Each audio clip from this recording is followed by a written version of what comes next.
Coming up on this week's Pembroke Dock Towncast, we will have an update on the planning decision for moving the police station from Water Street to Argyle Street. We will be looking at some news, we'll be looking at some events, we'll be looking at the sport, and we'll be having a little bit of a chat about how we merge kind of the youth people and the old people together and we make one great big happy family. Let's get on with the show. Get strong.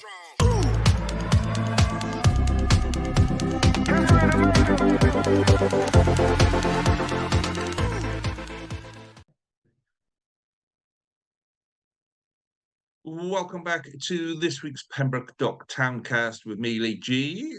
Just me as always, but I am looking for new people. We'll come to that later. It's been a busy couple of weeks, so my apologies for not being online last week. Um, it's one of those things where things get busy and you realize that you haven't done something, and it gets to Friday afternoon, and you go, well, if I do the sports news on a Friday afternoon, by the time it goes out, everybody will be playing. So, yeah, skipped a week last week, unfortunately. So let's get on with this week's show. A little bit of news to share, sad news on this one, really sad in a couple of ways, where there was a suspicious death in the town. So I said at the start that we were going to do, so and so got arrested and so got prosecuted and all of this, but I think this one's important where um, there was a death in the town at a home address that um, the suspicion is that they were Class A drugs. That's what's been reported in the press, that three people got arrested on suspicion of supplying Class A drugs. And you know, this isn't. It was in Glenview Avenue, which is up by Lanyon. It's not an area that you traditionally associate with. There might be drug problems in that area. So, yeah, really. Obviously you can't say too much. There's police investigations ongoing and what have you. But yeah, a real concern that that sort of thing is starting to creep into our town more and more with that one. Okay, good news. Good news. Mr. Chip's Chippy, which I'm sure we all know and we have all visited at some point in the past. I know I used to be my um Saturday evening kind of that used to be the we can't be bothered to cook on a Saturday evening, so nip down to Mr. Chip's kind of trip for that one. So Mr. Chips has been voted best chippy in Pembrokeshire according to Western Telegraph readers. A fine bunch, I'm sure. So yeah, well done, guys, on that. And if you've never visited Mr. Chips, then I mean, I remember Mr. Chips being there when I was young, and I'm nearly 50. So, and I'm sure it hadn't just opened when I started going there. So I'm sure it's been there for as long as anybody in the town can remember what a chip shop is on that one. So, okay, one quick update then that I know might take a bit of time as well. Okay, so what I'm going to say now, okay, is pause the video in a second, go and grab yourself a pen and a piece of paper, or put your phone onto a way where you can watch and type. Okay, so do that now because I'm going to give you an important piece of information. Okay, so when we reported this last, and reported that sounds like we're journalists, we're not. When we discussed this last time, there was a really big yeah, there was a lot of interest in it. Okay. And this is the movement of the police station from Water Street to Argyle Street. So the number I'm going to give you now is the planning application. I've just had a little look through it, and there is so much to read on there. It's unreal, but it is worth reading through it. Okay. So you go onto the PCC website. The best way to do it is to just Google Pembrokeshire County Council planning applications. You'll be able to view it, a couple of clicks, view it, and then you can search for the application reference number. Okay, so this is the application reference number. It's 24 forward slash 0798 forward slash PA. Okay, so that's 24 /0798/PA. All the documents are in there. And now this is something that we as citizens need to take responsibility for. Okay. Where it's very, I think there are 3 pages of documents. That's like 24, 25 documents, and they've all got lots and lots of information in. You cannot boil that down into a headline and 20 lines of text. Okay. So let's go and have a look at it ourselves rather than just relying on what somebody like me says or what somebody in the Telegraph says or somebody on Facebook or whatever. Go and read some of those documents yourself. Some of them, like there's the original application, then there's an amended one, updated concerns. There's documents in there. These are concerns. These are how these concerns have been investigated, looked at, blah, blah, blah, blah, blah. Okay. So the interesting bit for me in there is there were 2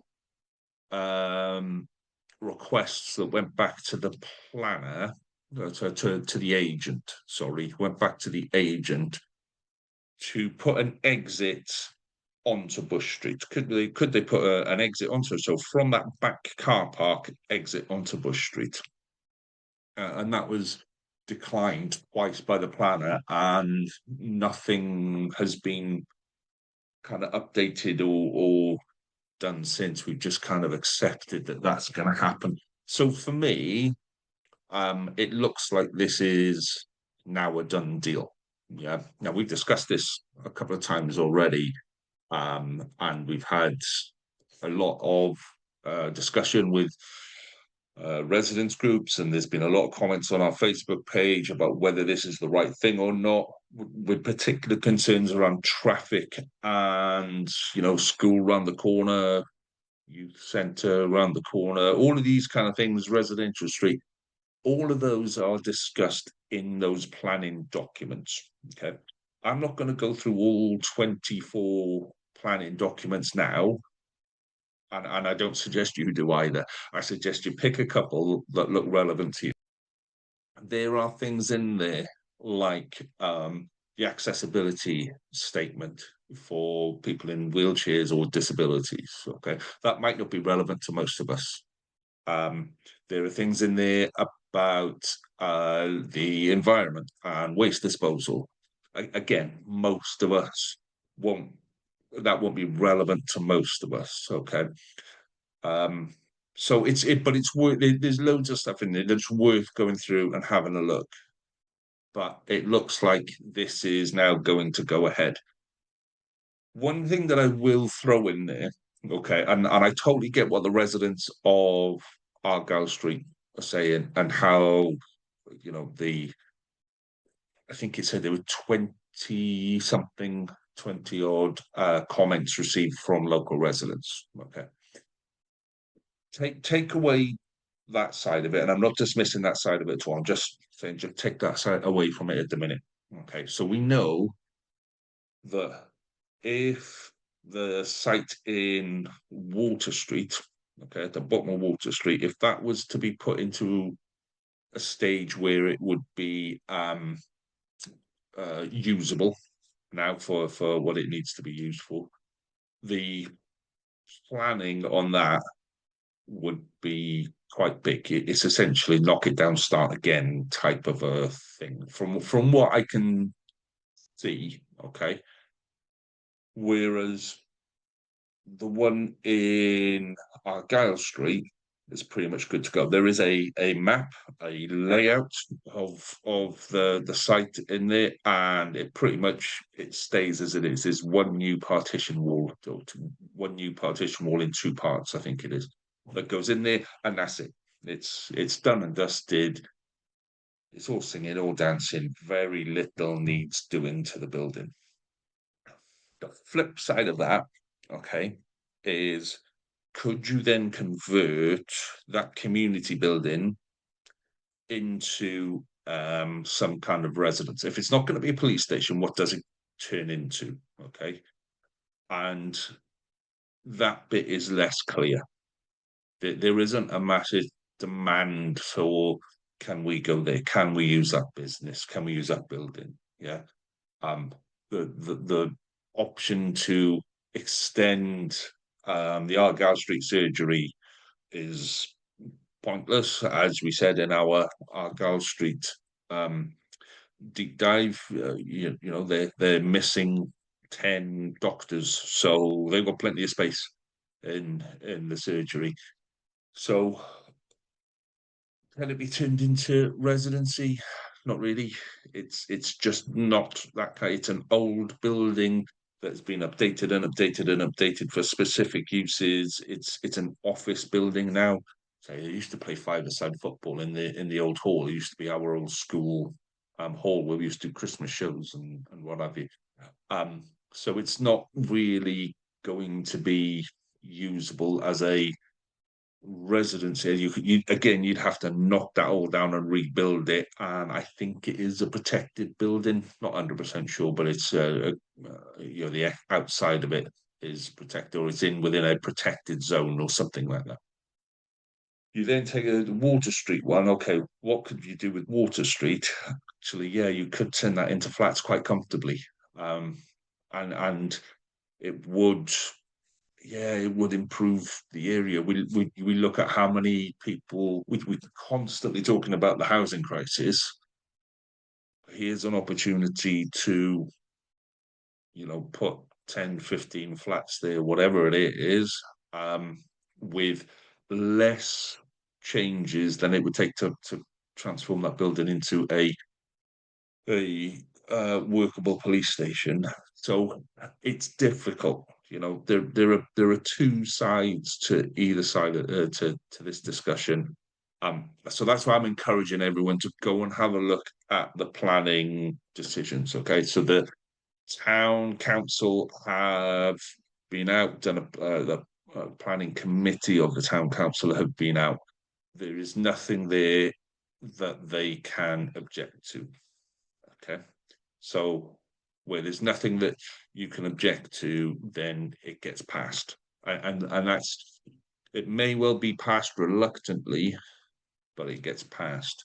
And the bit for me that I personally don't understand, where where the county council has asked the developer to put an access that goes from the back of the site, the car park at the back of the site, directly onto Bush Street, and then that would, having blues and woos coming out of there directly onto Bush Street would remove the issues with Argyle Street. That to me makes sense. Why is that not being insisted upon? What they've insisted upon is cutting back the hedgerows, so that visibility out of there is better. Well, cars park out the front.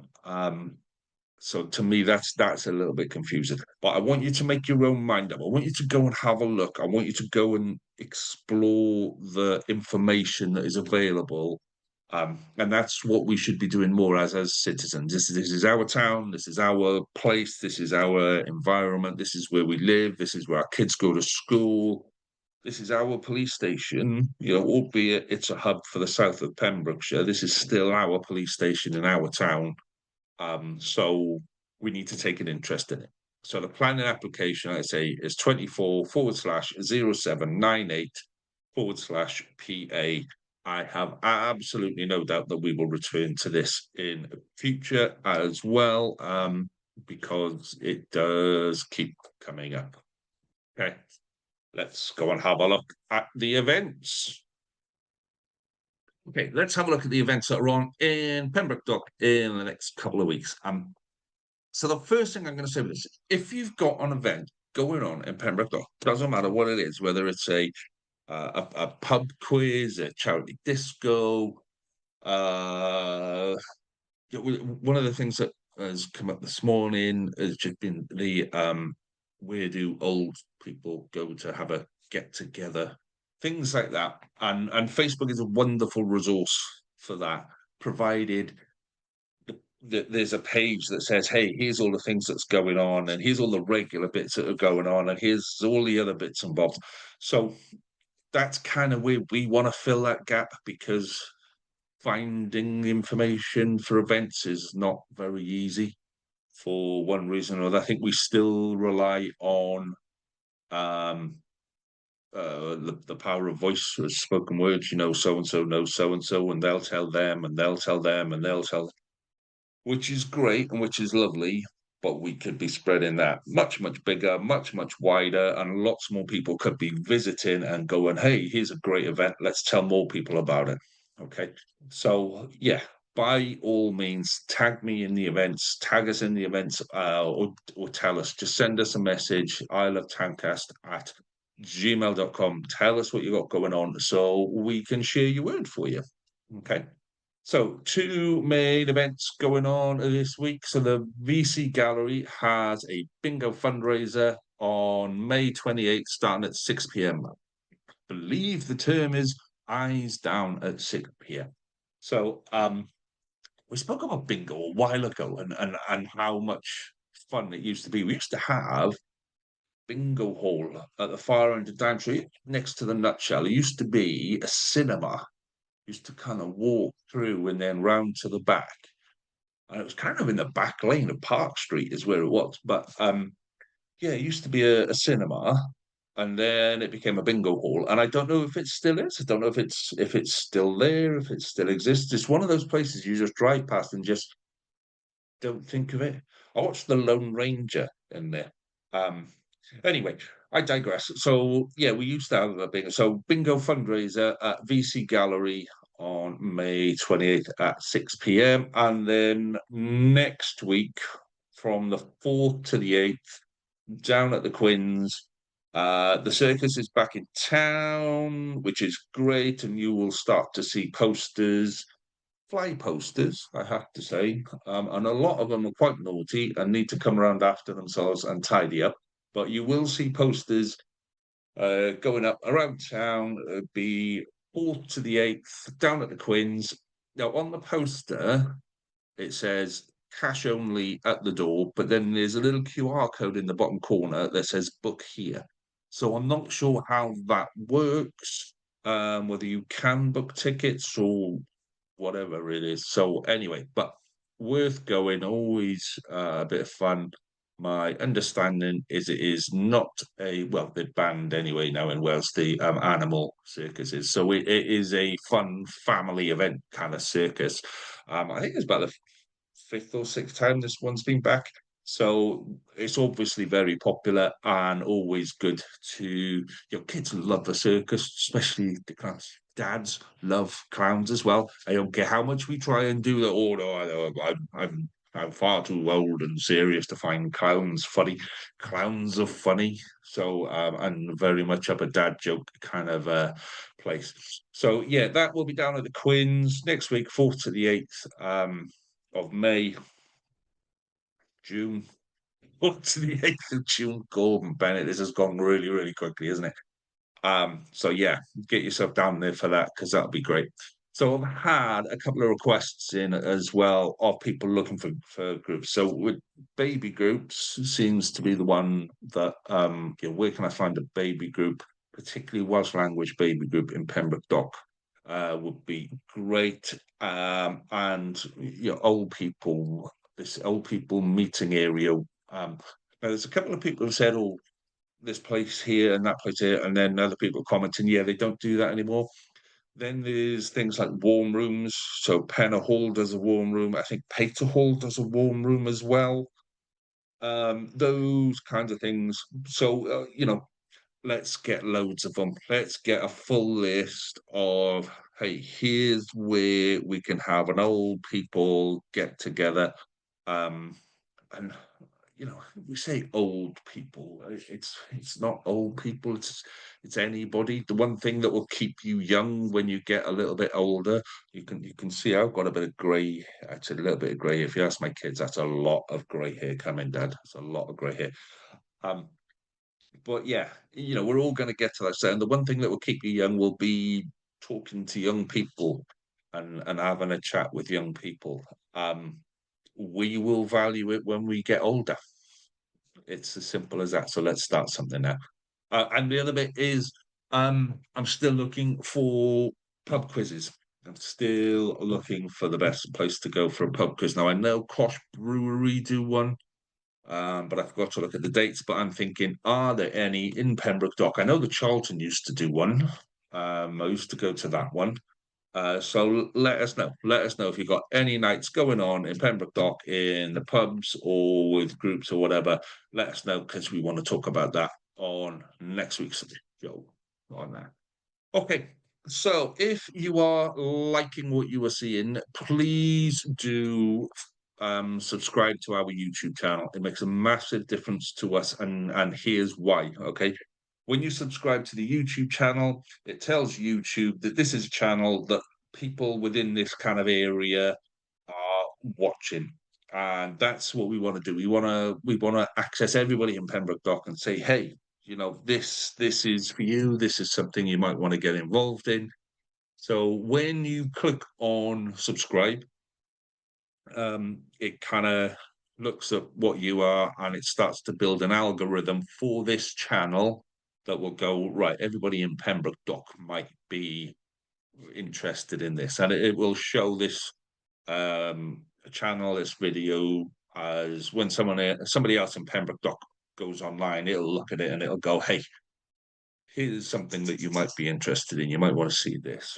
Okay, that might be how you found it. That's how most people find our page on that. So it's well worth doing that. And also you'll get to know when the videos get released. You'll know when we get to release all the other videos. Having said that as well, we are looking to expand what we do. I keep saying we because it does feel like there's a more than us, more than just me in it. There are lots of people that are very helpful and supportive. They're just not ready to come on a show and have a chat. So if you're watching this and you think, do you know what, I've got something to offer there, I can go on and have a chat. He's just sitting there talking rubbish for an hour. I can go on and have a chat and talk rubbish as well. I'm more than happy to do that. More than happy to have two or three. The ideal number is three. Want to get three people on, and so that's where your interactions go left, right, and centre. And it helps me to then deliver this every Sunday, and then right, we'll record this on a Sunday, we'll put it out on a Monday. It gets more regular and blah blah blah. So if you fancy coming and joining me, drop me a line. I love towncast@gmail.com, and let's get you on, which would be great. Okay, let's go do the chatty bit. Okay, so this week's chatty bit kind of links together some of the things that we've been talking about already by pure coincidence, more than anything. So it's how we develop a I want to say a youth group, but it's not a youth group. It's a town volunteer group, is what it is, and it's kind of a thing where you take the youth in the town. Let's just call the kids the youth because they go to the youth centre or they go to a youth group or whatever. So you take them, and then you've got like the old man shed. Old man shed is what it is now, and that's been through various different formats over the years, and there'll be train clubs, there'll be fix it clubs, there'll be all of these kind of things. But we keep them separate. We keep them separate. So we got here's a bunch of old guys with a certain set of skills, a certain set of abilities, and we put them in a room and we say, right, you guys stay there. And then we've got the youth over here, and we say, right, you guys, you, if we don't give you something to do, you're just going to go off and wreck the town. So let's keep you penned in over here like this. So to me, we can merge those two together with a whole load of other people in the middle that want to do something good for the town. And we can have like a volunteer group where the older people, the older generation who've got a certain set of skills can educate some of the younger generation on some of the more practical skills. And where the younger generation can then educate some of the older generation on skills that they wouldn't have needed at the time.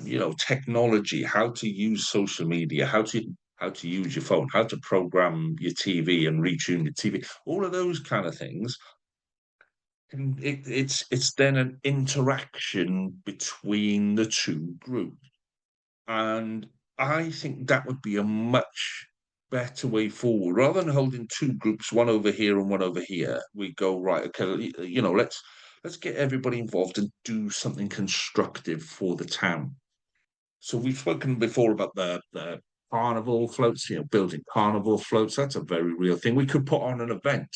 We could easily put on an event that would be something a bit more. So we could. Uh, I quite like the idea of having the town jobs list. Here's a list of small jobs, and I know Phil Lynch does a cracking job of tidying up the town and all of that.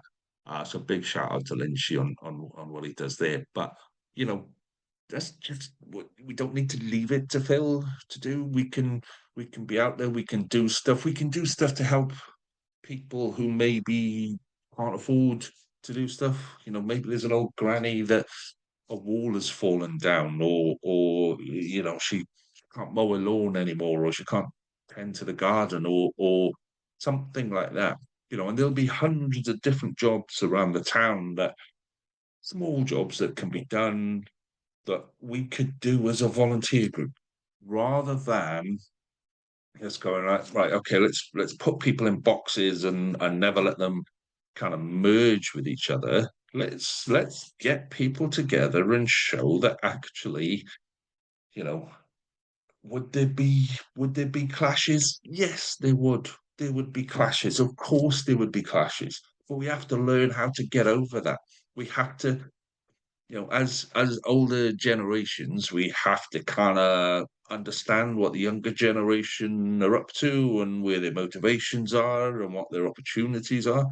But the younger generation as well can learn a lot from the older generation, because as wild and as reckless as the younger generation think they are, um, I can tell you now that some of the stuff that we used to get up to when we were kids would, it's a good job there wasn't social media back then, because half of us would have been locked up.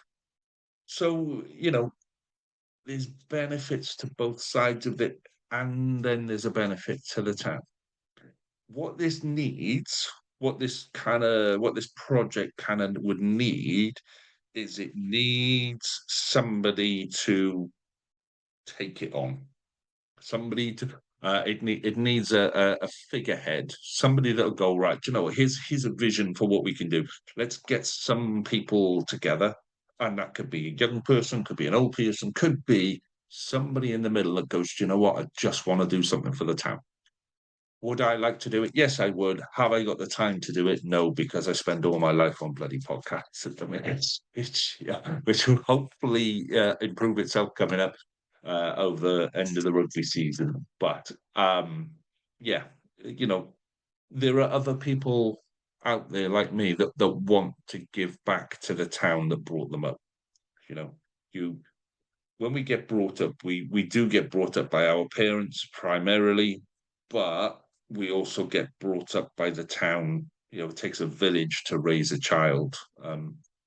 It it takes all of the environment that we're in, the standards that we set ourselves now. We will live with the benefits or the drawbacks from that for the next 25, 30 years. Yeah. It's what we tell our kids, this is what's acceptable, and they will then tell their kids that's what's acceptable. And it becomes a self-fulfilling prophecy where, if you expect high standards, you will deliver them. You will deliver higher standards. So we could do that as a town. We could do that as a town, and it's I use the old men's sheds as an example, but then there's also a large section of women with knitting and sewing and things like that, cooking. that kids nowadays actually don't really get to understand. They don't get to see it. My nan taught me how to knit. I only ever knitted a scarf for some teddy bears for my sister, but yeah, I would say that, and it's a really good um, way of clearing your head because you have to focus on something really defined, something really specific, and you cannot have anything else around the outside interfering with what you're doing. So, there's loads of opportunities out there that unless we start to do something about it, nothing's going to happen. So if we can get something together, if we can get something going, if we can get that massive thing, that doesn't say, leave the men's sheds and leave the youth groups to one side. This could be those could still exist, and then you have one group in between the two where we just go, we're the town volunteers. We will, I don't know, do a bit of painting for you, repair a bit of timber for you, whatever it is. There's loads of stuff that we can do if we put our mind to it and if we want to. So that's my call out. That's my call out to Pembroke Dock this week. Let's get a group together. Let's get a group of kids, a group of old fogies. Let's embrace the foginess. Let's get a group of people together that can do stuff around the town and share ideas, help each other, and do something positive. Because I for one would absolutely love that, and I think it's the way forward. It's absolutely the way forward on that. Okay, gonna leave that bit there. Let's have a little looky at the sports desk. Okay, so we're primarily focusing on cricket, but we've got a couple of weeks to review. We're going to review 20 fixtures on the 24th and the 17th, and we're going to be looking at Carew, Loreni, Cresselly, and Pembroke Dock on that. Those are our kind of teams. So we can see last week Carew beat West. That would have been a hell of a fixture. They're two teams that have dominated for a while on there.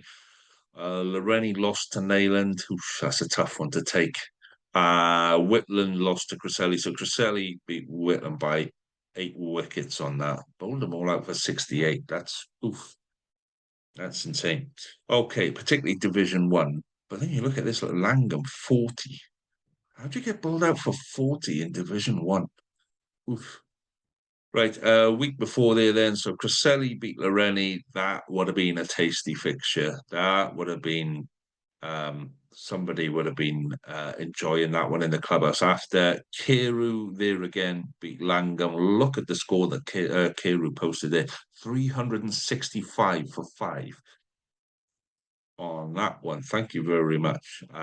So yeah, some fantastic scores there. Top of the table, unsurprisingly, top of the table, in all honesty, is Carew and Cresselly. So Carew on 96 points. I'm guessing a lot of that came batting points from that 200, 300 odd score. Cresselly on 92, and then Loreni kind of 4 off the bottom there. Only won the one, but 45 points on there. So fixtures coming up then. Division 1 for this week, 31st of May. Carew away in Burton. Cresselly host Langham, and Loreni visit West. So I'm guessing that's going to be a comfortable Carew win. Cresselly and Langham will be an interesting battle. That could go either way. Loreni are going to be up against it away in West, unfortunately, on that one. Okay, Division 2. Division 2, I think we've got a couple of second teams in here. Yeah, there we go. Cresselly seconds beat Carew seconds by 4 wickets. Again, that's a hell of a score for Cresselly seconds. 261 for 6. beat Kira seconds, who posted 257 for four on that one. So that's a cracking one there. I don't think we got anybody else in that league. There is a Pembroke score there if you want to look at it. Narberth beat Pembroke. That was a top of the table clash. That was there, and looks uh, quite close, that one actually.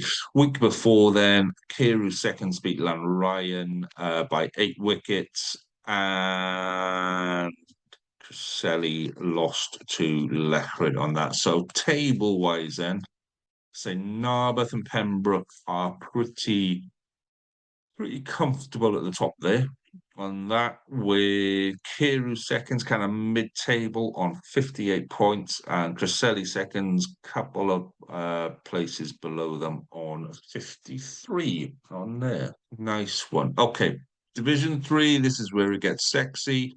This is where it gets interesting. So, here we go. Kilgetty lost to Pembroke Dock, 142 for one. 142 for one is a hell of a score, boys. Somebody posted a really decent score there. And then the week before, Pembroke Dock 206 for four. Beat Handleton and bowled out for 134. That is some big batting going on there, boys. That's some big numbers. So let's have a look on the table. Only the one loss, but even with that one loss, only 5 points behind Fishguard, and a lot of that is coming from batting points because somebody is knocking that ball around quite nicely. Thank you very much. Fixture for this week then, Pembroke Dock at home against Larne. We're Larne in the table, quite close to the bottom. I can see the Dock batting first on that one and racking up some serious batting points against Larne on that one. So good luck to the boys there. Division 4, I think we've got some seconds in this one as well. Sorry, thirds. This one, thirds. Carew thirds beat Narberth seconds by 51 runs, which is a nice one there.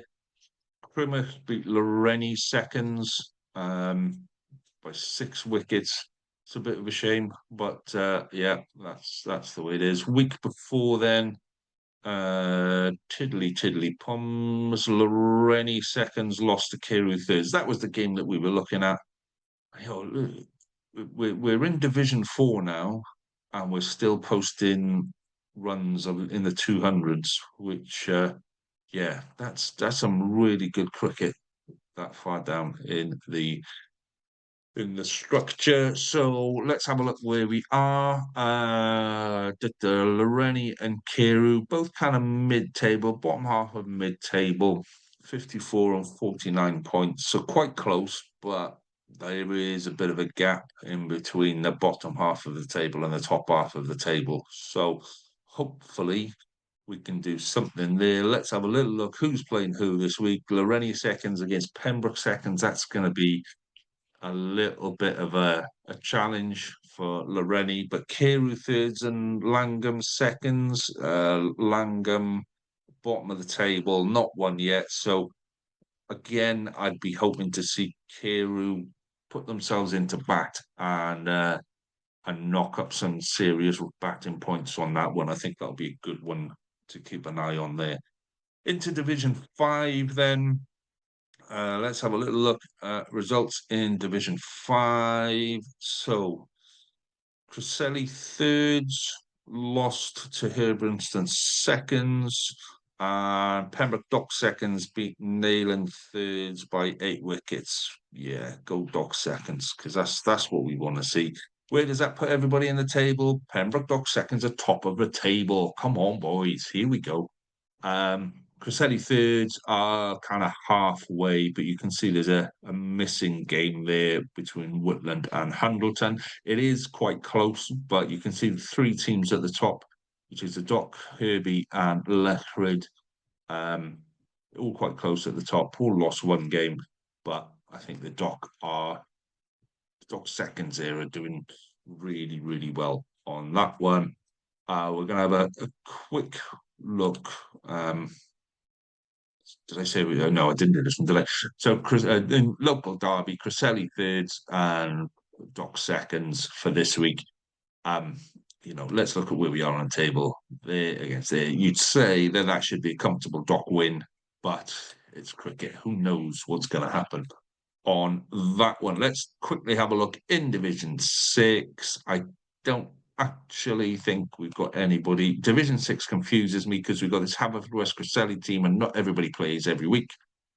So Haverfordwest Cresselly beat Kilgetty this week and lost to Pembroke Thirds the week before on that. The table on this looks like that. But there you can see, so Pembroke Thirds have only played 3 games. Haverfordwest Cresselly are top, but they play 5 games a day. Who knows? Who knows what's happening in this one on that? Okay, so that is all of this week's Pembroke Dock Towncast. So please do feel free to comment below the YouTube video. Again, that helps to promote the YouTube algorithm, or comment on our Facebook pages and share it, and invite your friends. Tell them where we are. More importantly, if you want to come and join me, it would make my life so much easier. It makes the show a bit more jazzy, a bit more sexy. So yeah, come and join me and let's have a chat about what's going on in Pembroke Dock. All that's left me to say is have a great week and toodle pips for now. All the best. Be strong.